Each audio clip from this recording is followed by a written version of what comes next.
Aujourd'hui, la création d'emplois en France, Un entrepreneur doit-il avoir une part d'art de définir le mot entrepreneuriat?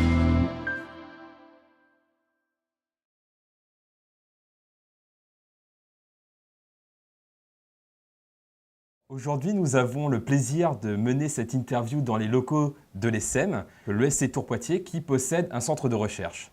Alors aujourd'hui, nous interviewons son directeur, donc Richard Soparno. Bonjour Richard, Bonjour, est-ce que tu peux te présenter en deux mots? je suis Richard Soparno, je suis donc directeur de la recherche à l'ESSEM. Je suis également professeur de management stratégique et j'ai un parcours essentiellement académique. Je suis titulaire d'un doctorat et d'une habilitation à diriger des recherches. Et mes principaux centres de recherche concernent la gestion du changement dans les organisations. À quoi ressemble le quotidien d'un professeur-chercheur dans une école de commerce? Un professeur chercheur dans une école de commerce, en fait, il a une activité qui gravite autour de trois principales dimensions. La première dimension, c'est évidemment d'une part la préparation de ses cours. La deuxième dimension, c'est l'actualisation de ses connaissances. Et la troisième dimension, c'est l'écriture en vue de publier ses travaux de recherche et ainsi contribuer au rayonnement académique de l'école. Qu'est-ce que le CRESEM, le centre de recherche de l'ESSEM? Alors, le centre de recherche de l'ESSEM, en fait, regroupe environ 70 professeurs-chercheurs, dont 65% sont titulaires d'un doctorat, 25% à peu près titulaires d'une habilitation à diriger des recherches. Et en fait, le centre de recherche a vocation à animer une équipe de recherche autour de trois principales thématiques, que sont le management des dynamiques organisationnelles, le management des relations intra- et interorganisationnelles et le management socialement responsable. Comment gère-t-on un centre de recherche comme celui de l'ESSEM?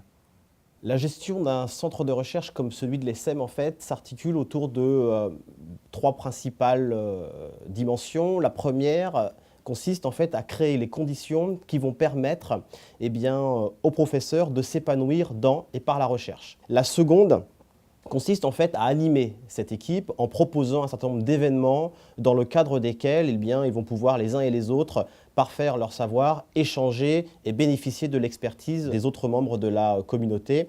Et évidemment, la troisième dimension consiste en le pilotage de la performance de ce centre de recherche. Le CRESEM effectue-t-il des recherches sur l'entrepreneuriat? Alors, au travers des trois axes de recherche que j'ai précédemment exposés, l'entrepreneuriat finalement prend place au sein des différents axes. À titre d'exemple, une collègue, Tiffaine Lebègue, a récemment soutenu sa thèse sur l'entrepreneuriat au féminin. Et certains de nos collègues, de la même façon, vont concentrer une partie de leur travail sur cette thématique. Et comment ce savoir est-il utilisé par la suite? Les principales connaissances qui sont produites par les professeurs et qui font l'objet de publications dans différents supports vont ensuite pouvoir être disséminées dans le monde, au sein du monde des entreprises. L'objectif, c'est finalement de faire en sorte que les managers puissent avoir accès à ces connaissances et en même temps les exploiter pour améliorer leurs pratiques au quotidien. Qu'est-ce que l'entrepreneuriat pour toi? L'entrepreneuriat, en fait, pour moi, déjà, n'est pas l'apanage exclusivement du monde de l'entreprise, il peut aussi s'affirmer chez les professeurs. En effet, il se caractérise avant tout par un état d'esprit. Cet état d'esprit, en fait, concerne à la fois le volontarisme. Je suis toujours impressionné de voir à quel point les entrepreneurs font preuve d'un très grand sens du volontarisme. Ils ont véritablement un goût pour l'action. De la même façon, en fait, étonnamment, j'observe une très grande tolérance à l'ambiguïté, à l'incertitude, et toujours en fait un sens très marqué de l'expérimentation et une aptitude quelque part à la dissidence, c'est-à-dire à la remise en cause de l'ordre établi. En même temps, cet état d'esprit s'exerce dans un contexte en fait propice qui va permettre l'expression évidemment de cette philosophie entrepreneuriale. Et pourquoi ne pas mettre de l'esprit entrepreneurial dans un centre de recherche tel que celui de l'ESSEM? Alors, il y a au sein du centre de recherche de l'ESSEM un esprit entrepreneurial, puisqu'en fait, chaque professeur peut porter un projet qui va prendre des formes diverses. Il peut participer à des projets de recherche européens, contribuer à la constitution d'une chaire en lien avec une entreprise. Il peut être à l'origine de l'organisation de colloques, d'événements ou de manifestations de toutes sortes.